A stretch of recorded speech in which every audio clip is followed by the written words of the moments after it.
Hi friends, అందరికీ నమస్కారం. టేలపెక్ ఛానల్కి తిరిగి స్వాగతం.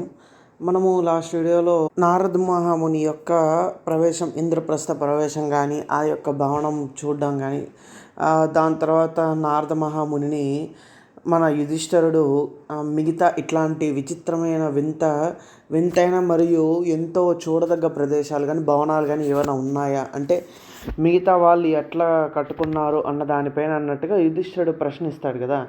దానికి సమాధానంగా ఫస్ట్ నారదుల వారు ఇంద్రసభ గురించి, అంటే ఇంద్రుని యొక్క సభ గురించి చెప్తారనమాట. ఈరోజు వీడియో మేబీ చిన్నది రావచ్చు, కానీ మొత్తం 5 సభల్ని ఈరోజు మనము చూడబోతున్నాము. ఇంద్రసభ, యమసభ, వరుణ సభ, కుబేర సభ, మళ్ళీ లాస్ట్లో బ్రహ్మసభ. ఈ 5 సభల యొక్క వర్ణనని ఈ యొక్క వీడియోలో మనం చూడబోతున్నాం అనమాట. ఫస్ట్ ఇంద్రసభ. ఇంద్రుడు మనకు తెలిసింది ఏంటి, దేవతలందరికీ రాజు కదా దేవేంద్రుడు. కాబట్టి ఆయన సభ అసలు ఆదిశేషుడైనా కూడా దాని గురించి, ఆ అందాన్ని గురించి కానీ దాని గురించి చెప్పలేడు అన్న దీంతో స్టార్ట్ చేశాడనమాట. అలాగే ఆ సభ అంతా కూడాను మణి కనక, అంటే మొత్తం మణులు మరియు బంగారంతో కూడుకొని మొత్తం అవి యూజ్ చేసి నిర్మింపజేశారు అని అన్నమాట. ఆ యొక్క సభ ఎల్లప్పుడూ కూడాను చూసే వాళ్ళకి విభ్రాంతిని కలిగిస్తుంది. అంటే ఒక రకమైన హెల్యూసినేషన్ అనుకోవచ్చు. విభ్రాంతి అంటే మనం ఏమనొచ్చు అంటే, ఒకసారి చూసిన ప్రదేశము అదే మనిషి ఇంకొకసారి చూసినప్పుడు ఇంకొక రకంగా కూడా కనిపించవచ్చు. అలా హెల్యూసినేట్ అవుతాం. అది అలా ఉంటుందన్నమాట. అలాగే దీని మెజర్మెంట్స్ చూసుకుంటే వెడల్పేమో 100 యోజనాలు, పొడవేమో 150 యోజనాలు దీని మెజర్మెంట్స్ అనమాట. ఆ యొక్క ఇంద్రసభ యొక్క మెజర్మెంట్స్ అనమాట. అలాగే దానికి కొన్ని స్పెషల్ క్వాలిటీస్ ఉన్నాయి. ఏంటి అంటే, ఆ గాల్లో ఎక్కడైనా కూడా, ఏ ప్రదేశానికైనా కూడా అది చేరుకోగలదు అనమాట. అది ఒక స్పెషల్ క్వాలిటీ దానికి, ఆ సభకి. అలాగే ఆ యొక్క సభకి ఈ వర్షాలు కానీ, లేకపోతే ఎండ వేడి కానీ ఇట్లాంటివి ఏవి కూడా ఆ సభకు తగలవు అనమాట. అంటే ఏంటి, ఆ సభ అంత ఇదిగా కన్స్ట్రక్ట్ చేశారనమాట. ఈ ఎండ కానీ, వాన కానీ, లేకపోతే చలి కానీ ఇవన్నీ కూడాను తెలియకుండా కాన్స్టెంట్గా ఒక టెంపరేచర్, కావాల్సిన టెంపరేచర్లో మెయింటైన్ చేసుకుంటూ అలా ఉంటుందన్నమాట ఆ యొక్క సభ. అలాగే ఉన్న 6 ఋతువుల్లో కూడాను 6 రకాల ఫలపుష్పాలతో అది అలంకరిస్తారనమాట. అంటే ఏంటి, ప్రతి ఋతువులో ఆ యొక్క ఉన్నాయి కదా సభలో. ఇంద్రసభ అంటే అప్పట్లో ఓన్లీ సభలు ఒకటే కాదు, చుట్టూ వనాలు కానీ, వృక్షాలు కానీ ఉండేటివి అనమాట. అవన్నీ కూడాను ప్రతి ఒక్క ఋతువుకి వేరువేరుగా మారుతూ ఉంటాయన్నమాట. అలా ఇన్ని మార్పులున్న ఈ సభకు అందరూ, ఎంతో గొప్ప వాళ్ళందరూ కూడాను ఇంద్రుడిని చూడడానికి, ఆ సభలో ఆయన అలంకరించుకొని ఉన్నప్పుడు ఆ సభ అలంకరణ జరిగినప్పుడు ఆ సభని అటెండ్ అవ్వడానికి ఎంతో గొప్పవారు కూడాను లైన్లో నిల్చుకొని వస్తారన్నట్టుగా రాశారనమాట ఇక్కడ. అలాగే ఆ సభలో ఉన్నంతకాలం కూడాను రోగాలు కానీ, జ్వరాలు కానీ, మరణాలు కానీ, ఆకలి, దప్పిక, భీతి, వేదన ఇట్లాంటివి ఏవి కూడాను ఆ యొక్క నివసించే వాళ్ళకి తెలియవు అన్నమాట. అలాగే ఈ యొక్క సభలో నిరంతరంగా ఎవరెవరు ఉంటారు అంటే, శుక్రాచార్యుల వారు, బృహస్పతి, అశ్విని దేవతలు, విశ్వదేవతలు, దాత, విధాత, హరిశ్చంద్ర రాజర్షి, వీళ్ళందరూ కూడా ఎల్లప్పుడూ ఈ యొక్క ఇంద్రసభలో ఉంటారన్నమాట. అంటే ఏంటి, వీళ్ళు ఆ యొక్క ఇంద్రలోకాన్ని తమ పర్మనెంట్ ప్లేస్గా చేసుకుని అక్కడ వాళ్ళు నివసిస్తూ ఎల్లప్పుడూ అక్కడే ఉంటారనమాట. దీంతో ఇంద్రసభ యొక్క వర్ణన పూర్తయిందనమాట. ఫస్ట్ మనం ఇంద్రసభ గురించి విన్నాం కదా. ఇప్పుడు యమసభ అనమాట.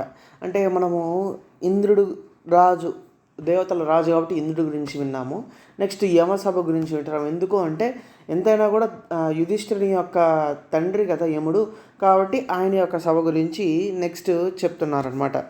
ఆ యమసభ ఎలా ఉంటుంది అంటే, మొత్తం ఎందుకు యమసభ గురించి కూడాను అంటే, ఇంకా మొత్తం ఆ ధర్మాలు కానీ, ఆ యొక్క విధిరాత అవన్నీ కూడాను అక్కడ ఆ యమసభలో డిస్కస్ చేస్తారు. అంటే ఏంటి, ఎవరు మరణించినా ఫస్ట్ ఆ యమసభకు వెళ్ళి అక్కడ మన చిత్రగుప్తుని యొక్క లెక్కల ప్రకారం మనకు పడాల్సిన శిక్షలు కానీ, మనకు ఇంకా రావాల్సిన సౌఖ్యాలు కానీ మొత్తం నిర్ణయించబడి మళ్ళీ నెక్స్ట్ ఏమవ్వాలి అనే పాయింట్ అనేది నీకు ఆ యమసభలో ఉంటుంది. కాబట్టి ఆ యమసభ అంతా కూడాను ఆ యొక్క ధర్మాధర్మాల గురించి విచక్షణ అవన్నీ కూడాను ఉండేట్టుగా, అంటే అసలు ఆ సభలోకి ఎంటర్ అయితే ధర్మాధర్మాలు అసలు ధర్మం ఎల్లప్పుడూ ఎట్లా పాటించాలి అన్న ఆ ఫీల్ వస్తుందనమాట. అంటే ఎప్పుడు ధర్మంగా ఉండాలన్న ఫీల్ మనకి ఆ యమసభ ఇచ్చేలాగా ఆ విశ్వకర్మ దాన్ని నిర్మించాడనమాట. దాని తర్వాత దాని యొక్క వైశాల్యం వచ్చేసి 100 యోజనాలు. సేమ్ ఇంద్రసభ ఎంత వైశాల్యం ఉందో అంతే ఉంది ఇక్కడ కూడా. దాని తర్వాత ఆ యొక్క యమసభ అంతా కూడాను ఇక్కడ ఏమి ఇచ్చారంటే సూర్యకిరణాలతో తలతూగిన వెలుగు అనమాట. అంటే ఏంటి వెలుగు, న్యాచురల్ లైట్ అని అనలేమన్నమాట. అంటే ఇవన్నీ కూడాను వేటికి వేరు వేరు లోకాల్లో ఉన్నాయి కదా. అంటే ఇంద్రసభ అంటే మొత్తం అన్నిటికి కామన్ కాబట్టి పర్లేదు, గాల్లో ఉందనుకోవచ్చు. యమసభ మన యొక్క హిస్టరీ ప్రకారము అది భూమి కింద ఉంది అన్నట్టుగా రాసిందనమాట. అంటే భూమి పైన కాదు, భూమి మధ్య భాగంలో ఎక్కడో ఉంది. యముడు అక్కడి నుంచి పరిపాలిస్తాడు. ఈ యొక్క మన యొక్క ప్రాణాలు కానీ అవన్నీ తీయడం కానీ అవన్నీ కూడా వాటి గురించి అంతా కూడా అక్కడి నుంచి చేస్తాడు. కాబట్టి భూమి కింద ఉంది, భూమి లోపల ఉంది కాబట్టి సూర్యకిరణాలు డైరెక్ట్గా ప్రవేశించడం కష్టం. కానీ యమసభ ఎలా ఉంటుందంటే మొత్తం ఆ సూర్యకిరణాలతో తలతూగేంత వెలుగుతో వెలిగిపోతూ ఉంటుందన్నమాట ఆ యొక్క యమసభ. దాని తర్వాత యమసభలో ఎవరు పర్మనెంట్ రెసిడెన్సెస్ ఎవరు ఉన్నారో కూడా చూద్దాం అనమాట.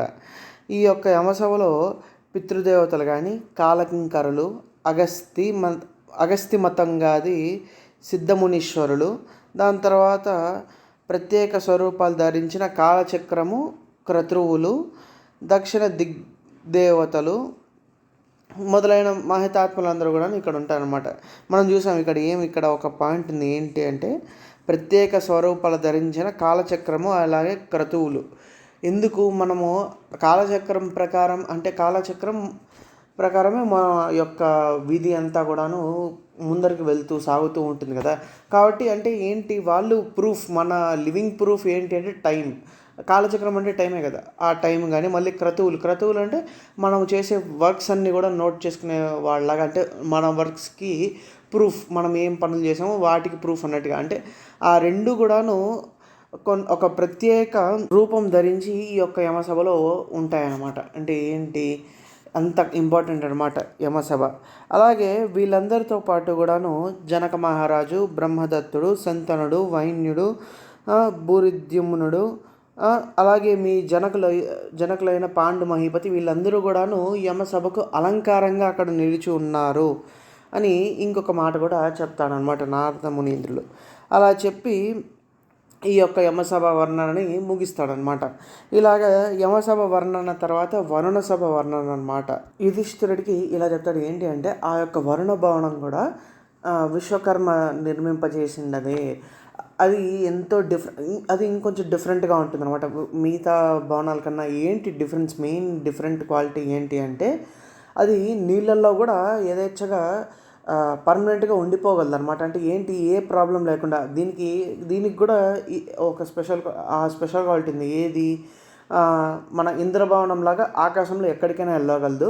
అలాగే దాంతోపాటు ఇంకొక స్పెషల్ క్వాలిటీ ఏంటంటే నీళ్ళల్లో కూడా పర్మనెంట్గా ఉండిపోగలదు అనమాట. అంటే ఏంటి అది నీళ్ళల్లో ఉన్నా కూడా లోపల ఉన్న వాళ్ళకి ఏ యొక్క డిఫరెన్స్ తెలియకుండా ఉంటారనమాట. అంత బాగా కట్టారనమాట, అంత పవర్ఫుల్గా అంత ఇదిగా కట్టి ఉంటారనమాట ఈ యొక్క వరుణ భవనం. ఈ యొక్క మెజర్మెంట్స్లో అయితే సేమ్ యమధర్మరాజు యొక్క సభలాగా ఎంత ఉందో అంతనే ఉంటుంది ఇక్కడ కూడా ఈ యొక్క వరుణ సభ కూడా. ఈ వరుణ సభలో ఎవరెవరు ఉంటారు అంటే వరుణదేవుని యొక్క సతి ఎవరైతే ఉందో తన పేరు వచ్చేసి వరుణాదేవి అనమాట. తనతో కలిసి వరుణదేవుడు ఆ యొక్క మందిరంలో నివసిస్తూ ఉంటాడనమాట. అలాగే ఆయనతో పాటు అంటే దాంతోపాటు ఎవరెవరు ఉంటారు అంటే చతుస్సాగరాలు కానీ గంగా, గోదావరి, కాళింది, నర్మదా, కావేరి, విపాస, విదిశ, కృష్ణవేణి, సరస్వతి, ఐరావతి ఈ యొక్క నదీమా తల్లులందరూ కూడాను అక్కడ. అలాగే సరోవరాలు, నిర్గరిణులు, దీర్ఘికలు, ధరణి, దశ దిశలు వీళ్ళంతా కూడాను అక్కడ ఆ యొక్క జలేశ్వరుని పాదపద్మాలను చూస్తూ ఉంటాయన్నమాట. అంటే ఏంటి వాళ్ళందరూ కూడాను ఈ యొక్క సభలో ఉంటారనమాట. ఇవన్నీ మనకు తెలిసిందే. ఇంకా ఏంటి అంటే జంతువులు కానీ, ఆ యొక్క జలచరాలు ఇవన్నీ కూడాను ఆ యొక్క అంటే ఒక్కొక్క జంతువు రకం నుంచి ఒక రిప్రజెంటేటివ్ లాగా అక్కడ ఆ యొక్క సభలో ఉంటాయన్నమాట. అంటే సింహాలు కానీ, తిమింగలాలు, చేపల్లో అయితే చేపలు అవన్నీ కూడాను. దాని తర్వాత టార్టాయిస్ కానీ, అలాగే జంతువులకొస్తే సింహము, పులి, ఏనుగు వీళ్ళందరూ కూడా అంటే ఈ యొక్క జాతి జంతువులందరిలో నుంచి ఒక్కొక్క రిప్రజెంటేటివ్ లాగా ఈ యొక్క వర్ణ సభలో నివసిస్తూ ఉంటారన్నమాట. వీళ్ళందరూ కాకుండా మా ఈ యొక్క దైత్య దానవులు ఎవరైతే ఉన్నారో అంటే రాక్షసులని అనుకోవచ్చు. మనము దానవులు అంటే రాక్షసుల కిందకి తోసేస్తున్నాము. వాళ్ళు కూడా కొంతమంది ఉన్నారు. అంటే ఏంటి దానవుల్లో కూడా కొంతమంది గొప్ప వాళ్ళు ఉన్నారు అన్న దీనికి ప్రతినిధి అనమాట. ఆ యొక్క దీనికి ఇది అన్నట్టుగా. అంటే ఏంటి మనము ఫస్ట్ గుర్తు తెచ్చుకునేది ఎవరు? బలి చక్రవర్తి గురించి చూస్తామన్నమాట. ఆయన కూడా ఇక్కడ ఉంటారనమాట. అలాగే ప్రహ్లాదుడు. మనము ప్రహ్లాదుడు గురించి తెలుసుకుంటామే కానీ ఆయన దానవుడు అనే విషయం మనము అసలు గమనించము. ఎందుకు అంటే మనము అది చెప్పలేము. అంటే కానీ ఆయన దానవుడే. అది మనకి స్టోరీ స్టార్టింగ్లో కూడా చెప్తారు ప్రహ్లాదుడి గురించి. ఎందుకు అంటే దానవులందరూ కూడాను శివుణ్ణి ప్రార్థిస్తారు. పరమశివుడే గొప్పవాడన్న దీంట్లో ఫీల్డ్లో ఉంటారనమాట. కానీ ప్రహ్లాదుడు మాత్రం దానికి ఆపోజిట్గా శ్రీ మహావిష్ణువుని ఆయన కొలుస్తాడనమాట.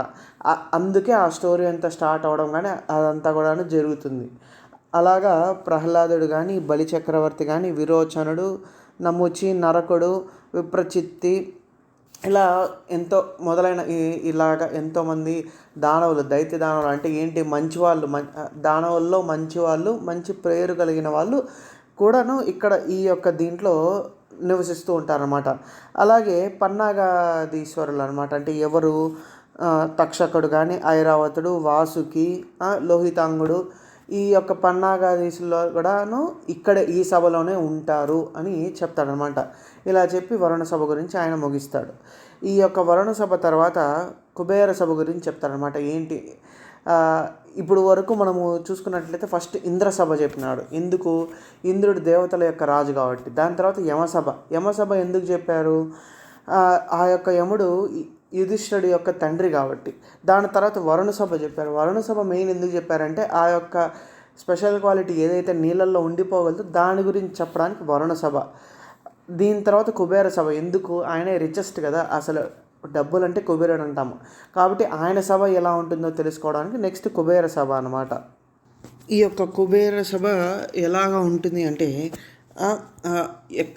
మొత్తం మణిమాణిక్యాలతో చాలా మెరిసిపోతూ ఉంటుంది. అది ఆ మెరుపు కూడా ఎలా ఉంటుందో ఇక్కడ చెప్పారు. ఏంటి అంటే ఏదైనా ఆకుపైన కానీ దేనిపైన నీళ్ళు ఇలా చిలకరిస్తే ఆ నీళ్ళు పడినప్పుడు ఆ యొక్క షైన్ ఉంటుంది కదా, ఆ సూర్యకిరణాలు తగలగానే వచ్చే ఆ షైన్ అలాగుంటుంది అనమాట. ఆ విధంగా ఈ యొక్క కుబేరుని మహీపతి యొక్క భవనము మెరుపు ఇస్తూ ఉంటుందన్నమాట. ఈ యొక్క మందిరము ఆయన కుబేరుడే సొంతంగా నిర్మించుకున్నాడు అని కూడా రాశారనమాట. అంటే ఏంటి? మిగతా భవనాలన్నీ కూడా విశ్వకర్మ కట్టాడు. కానీ ఈ యొక్క భవనం ఏదైతే ఉందో కుబేరుడే స్వయంగా తన యొక్క తపోబలంతో నిర్మింపజేసుకున్నాడు అని ఉందన్నమాట. అలాగే ఈ యొక్క ఎంత సొంతంగా చేసుకున్నా కూడా ఈ భవనానికి సాటి రావాలి అంటే దేవేంద్ర భవనమే రావాలి, అంతేగాని వేరే భవనం ఏది కూడాను దానికి సాటి లేదు అని కూడా చెప్పారనమాట నారద మునీంద్రుల వారు. అలాగే ఈ యొక్క ఉన్న ఆ యొక్క సభలో కుబేరుడు మరియు ఆయన యొక్క సతీ కూడాను వాళ్ళిద్దరు కూడా కొలువుదీరి ఉంటారు అన్నమాట. ఆ యొక్క సభ కూడాను మొత్తం కూడాను ఆయన కుబేరుడు కొలువుదీరిన వెంటనే ఆ సభలో పారిజాతం పుష్పాలు తెలుసు కదా, ఆ యొక్క పుష్పపు యొక్క వాసన అంటే ఆ యొక్క ఇది మొత్తం కూడాను సభ అంతా కూడాను వెలువరుస్తుంది అనమాట. ఎందుకు అంటే ఆ యొక్క సభ చుట్టూ కూడాను ఆ పారిజాత పుష్పాల యొక్క చెట్లే ఉంటాయి కాబట్టి ఆ కొంచెం గాలి అలాగ వచ్చినా కూడా సభ అంతా కూడాను ఆ పరిమళంతో నిండిపోతుంది అనమాట. అలాగే ఈ యొక్క సభలో ఎవరెవరు ఉంటారు అంటే ముఖ్యులైన గంధర్వులు కానీ, అలాగే యక్ష ప్రముఖులు కానీ, దాని తర్వాత ఊర్వశి, తిలోత్తమ, విభావరి, ఘృతాచి, రంభ, వీళ్ళందరూ కూడాను ఈ యొక్క సభలోనే ఉంటారంట. వీళ్ళందరూ కూడాను ఈ ఉన్న యక్షులు కానీ గంధర్వులు, ఈ రంభ, ఊర్వశి వాళ్ళంతా కూడాను కుబేరుని యొక్క ఆజ్ఞకి వినుతులై ఉంటారనమాట. అంటే ఏంటి, కుబేరుని ఆజ్ఞ ప్రకారమే చేస్తూ ఉంటారనమాట ఏ పనైనా కూడాను. అలాగే ఇంకొకరు కూడా ఉంటారు, ఎవరు అంటే మహేశ్వరుడు. ఆ పరమశివుడు కూడా తన యొక్క భూతకోటితో కలిసి ఇక్కడ నివసిస్తున్నాడు అని కూడా ఉందన్నమాట. అలాగ దాంతో ఈ యొక్క కుబేర సభ వర్ణనం పూర్తయిందనమాట. దీని తర్వాత లాస్ట్ సభా వర్ణనం వచ్చేసి బ్రహ్మదేవునిది. బ్రహ్మసభ వర్ణన చేశానమాట. మనం చూసుకున్నాం కదా, కుబేరుడు ఎందుకు రిచెస్ట్ పర్సన్ కాబట్టి ఆయన సభ. అలాగే దాని తర్వాత లాస్ట్ ఇప్పుడు బ్రహ్మసభ వర్ణన. బ్రహ్మదేవుని యొక్క సభా వర్ణన ఎట్లుందో చెప్తున్నారు అనమాట నారద మునీంద్రులు. ఎంతైనా కూడా నారదుని యొక్క తండ్రి కదా బ్రహ్మదేవుడు, ఆయన గురించి ఎలా చెప్పారో ఒకసారి చూద్దాం అనమాట. ఆ యొక్క బ్రహ్మదేవుని యొక్క సభ ఎలా ఉంటుంది అంటే, అసలు ఎక్కడ చూడనంత విధంగా, అంటే ఎక్కడ కూడా భూమి మీద ఎక్కడ చూడని విధంగా ఆ యొక్క అందమైన శిల్పాలు కానీ అవన్నీ ఉంటాయి. అలాగే ఇంకొక బ్రహ్మదేవుని సభకి కూడా ఒక స్పెషల్ క్వాలిటీ ఉంటుంది. ఏంటి అంటే, ఆ సభ క్షణక్షణం కూడాను ఆ యొక్క రూపాన్ని మార్చుకోగల పవర్ ఉంటుంది అనమాట. అంటే ఏంటి అంటే, ఒక క్షణంలో ఉన్న విధంగా నెక్స్ట్ క్షణంలో ఉండదన్నమాట. అంత డిఫరెంట్గా అయిపోతూ, అంటే అలా మారిపోతూ ఉన్నా కూడా ఎంతో అందంగా కనిపిస్తూ ఆ యొక్క సభ ఉంటుందన్నమాట. ఆ సభలో బ్రహ్మదేవుడు, సరస్వతీదేవి ఆసీనులై ఉంటారనమాట. ఆ యొక్క ఆసీనం నుంచి కూడా, అంటే ఎంత ఎదురుగా సూర్యచంద్రులు ఉన్నా కూడాను ఆ ఆసనం నుంచి వచ్చే శోకము, ఆ యొక్క కిరణాలు ఇంకా ఆ సభను నింపేస్తాయి అన్నమాట. అంటే ఏంటి, సూర్యచంద్రుల్ని కూడా, అంటే ఎంతైనా సూర్యచంద్రుల కన్నా పైనే కదా ఉంటాడు బ్రహ్మదేవుడు. కాబట్టి ఆయన యొక్క లైట్ అనేది, అంటే ఏంటి, ఆయన నుంచి ఉద్భవించే ఆ లైట్ అనేది అంత దేదీప్యమానంగా ఉంటుంది. ఎందుకు ఆ యొక్క సభ కూడా ఎందుకు అంత లైటింగ్గా ఉంటుంది అంటే, మన యొక్క క్రతువులన్నీ కూడా, ఏ యొక్క జలరాశి కానీ, ఏ జంతువు కానీ, ఏ మనిషి కానీ, ఏవైనా కూడాను వాటి యొక్క విధిరాత అక్కడ రచింపబడుతుంది అనమాట. కాబట్టి ఆయన అక్కడ వారి జీవితాల గురించి రాయడం కానీ అవన్నీ కూడా అక్కడి నుంచే చేస్తాడు. కాబట్టి అక్కడ ఎంతో, అంటే అక్కడ ఒక రకమైన పవర్ ఉన్నట్టుగా అనిపిస్తుంది అనమాట. అలా ఉంటుందన్నమాట ఆ యొక్క సభ. అలాగే ఈ యొక్క భవంతిలో ఎవరెవరు ఉంటారు అంటే, ఎంతోమంది బ్రహ్మర్షులు కానీ, అలాగే మనకు మునులు ఎవరైతే ఉన్నారో, మునులు ఎవరు ఉంటారు అంటే, మనువు, అత్రి, మరీచి, భృగువు, భరద్వాజుడు, దక్షుడు, వశిష్ఠుడు, పులస్త్యుడు, పులహుడు, క్రతువు, కశ్యపుడు, గౌతముడు, అంగిరసుడు, వీళ్ళందరూ కూడా మహనీయులు, గొప్ప గొప్ప వాళ్ళు కదా. వీళ్ళందరూ కూడాను ఆ యొక్క బ్రహ్మ సభలోనే ఉంటారనమాట. అలాగే వీళ్ళందరితో పాటు కూడాను సూర్యచంద్రాదులు, నవగ్రహాలు, అలాగే ఈ యొక్క నక్షత్రగణులు, దేవ సమూహాలు, సిద్ధులు, వీళ్ళందరూ కూడాను అక్కడ బ్రహ్మసభలోనే నివసిస్తూ ఉంటారనమాట. అలాగే వీళ్ళందరూ కూడాను ఏదో ఒక పని చేస్తుంటారు. వీళ్ళందరితో పాటు ధర్మార్థ కామ మోక్షాలు, శబ్దము, స్పర్శ, రూపము, రసము, గంధము, తపస్సు, సమము, దమము, ధృతి, స్మృతి, మేధ, బుద్ధి, క్షమ, కీర్తి, సంకల్పము, వికల్పము, ప్రణవము, ఇవన్నీ కూడాను, అలాగే కాలచక్రము, ఇవన్నీ కూడాను ఒక ప్రత్యేకమైన రూపం ధరించి అక్కడ నివసిస్తూ ఉంటారు అనమాట. అంటే ఏ ఒక్క జీవిని తయారు చేయాలన్నా ఇవన్నీ కూడాను కావాలి. కాబట్టి ఇవన్నీ కూడాను ఒక ప్రత్యేక రూపం ధరించి అక్కడ ఆ యొక్క బ్రహ్మసభలో ఉంటాయన్నమాట. అలాగా బ్రహ్మసభ యొక్క వర్ణనము పూర్తి చేస్తారనమాట. అంటే ఏంటి, 5 సభలని నారద మునీంద్రుల వారు చెప్పారు. ఎందుకు చెప్పారు? ఫస్ట్ ఇంద్రసభ, ఎందుకు, దేవేంద్రుడు కాబట్టి. నెక్స్ట్ వరుణసభ ఎందుకు చెప్పాడు అంటే, ఆ వరుణసభకు ఉన్న ఒక స్పెషల్ క్వాలిటీ గురించి చెప్పడానికి. యమసభ ఎందుకు చెప్పినాడు అంటే, తన తండ్రి కాబట్టి ఆయన యొక్క సభ ఎలా ఉంటుందనేది యుధిష్ఠిరుడికి చెప్పాడు. దాని తర్వాత కుబేర సభ, ఎందుకు, ఆయన ధనానికి ఆయనే కదా మూలము, కాబట్టి ఆయన సభ ఎలాగా ఉందనేది ఆయన చెప్పారనమాట. దాని తర్వాత last but not the least బ్రహ్మసభ ఎందుకు ఏదైనా కూడా ఏ జీవి కానీ ఏదైనా కూడా స్టార్టింగ్ పాయింట్ అదే కాబట్టి ఆయన సభ ఎట్లుంటుంది అనేది నారద మునీంద్రుల వారు చెప్పారన్నమాట. దీంతో ఈ యొక్క 5 సభల వర్ణనము పూర్తయింది. Thank you for being with me till the last of the video. Please like, comment, share my video. Please subscribe to my channel టెలిపిక్. Thank you.